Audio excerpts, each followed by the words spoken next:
Get ready for your dictation. The dictation starts in 5, 4, 3, 2, 1. The credit movement in this country started in 1904 and it had its own difficulties since the last several decades. The main problem regarding cooperative credit has been that it has been untimely and inadequate. In 1904, the Cooperative Societies Act was passed, which was later amended in 1914. Then there were certain committees appointed and they reported about the weaknesses of the credit movement in the country. In 1919, this subject of cooperation was transferred to the states, after which several states passed cooperative acts of their own. Thereafter, in 1929, the Royal Commission made certain inquiries about cooperation and the credit movement and made certain recommendations. And till 1950 or 1951, there was very little improvement in the field of cooperation. In 1951, the Reserve Bank of India appointed the Rural Credit Survey Committee, which brought out its report in 1954. That committee came to the conclusion that only 3% of the credit required by the agriculturists in the country was being met by the cooperatives, and it made certain suggestions. It suggested that there should be an integrated credit structure in the country and said that there should be share participation by the government in the cooperative societies. It suggested that the government should take shares in the cooperative societies so that the cooperative movement can get strength through government participation. The second recommendation made by the Rural Credit Survey Committee was that there should be linking of credit with marketing, processing, consumers, storage, and all other fields of activity so that credit will develop marketing, consumption, processing, etc. Yet, another recommendation was that there should be a training program for the non-officials. The fourth recommendation, and the most salient one, was that there should be a 3-tier structure of credit. There should be cooperative societies at the lower level. Then there should be district banks, and then the apex banks, and that all the 3 should be interlinked. These recommendations were accepted by the Government of India. This report also recommended that in order to implement these suggestions, there should be a National Cooperative Development and Warehousing Board.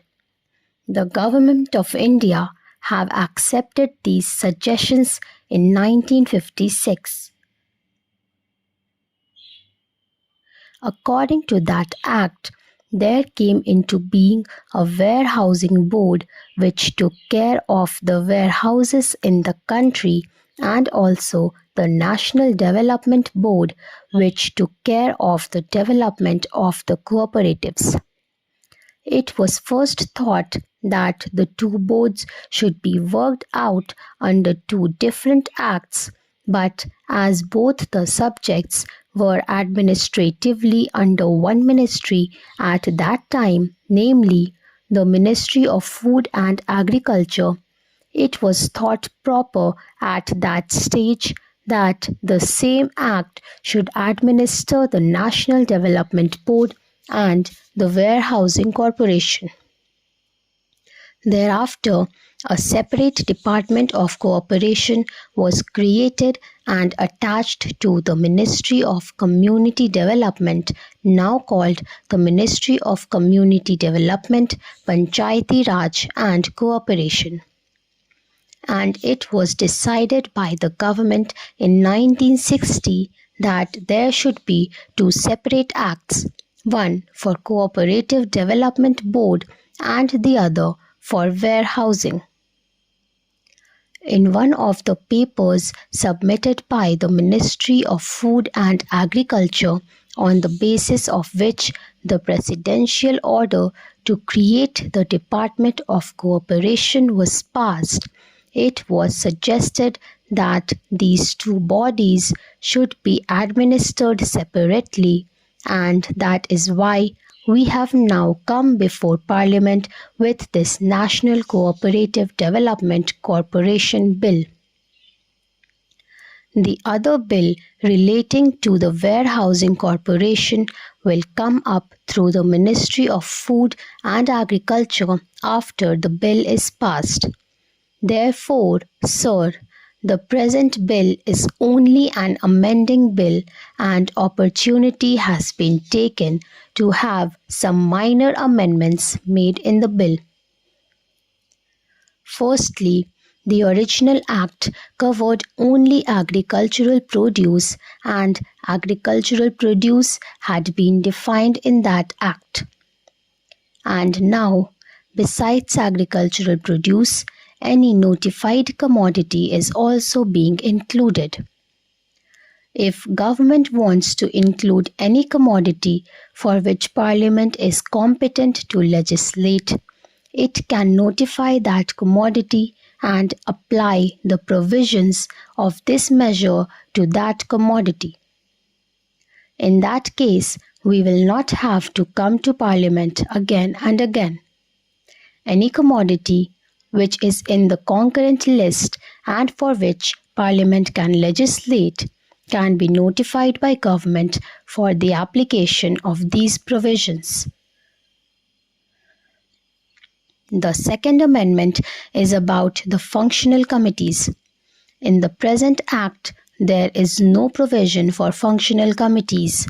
Now, this corporation has to deal with credit, processing, marketing, consumers, and all these types of items in order to boost up the cooperative movement. We found that there was a lacuna, and therefore we have suggested a provision to have functional committees. It is only an enabling provision, and after this bill becomes act, we will have functional committees regarding credit, processing, consumers, etc. Then there was no power of delegation. That's all, friends. Thank you so much for watching the video. Please like and subscribe, and don't forget to share the video with your friends.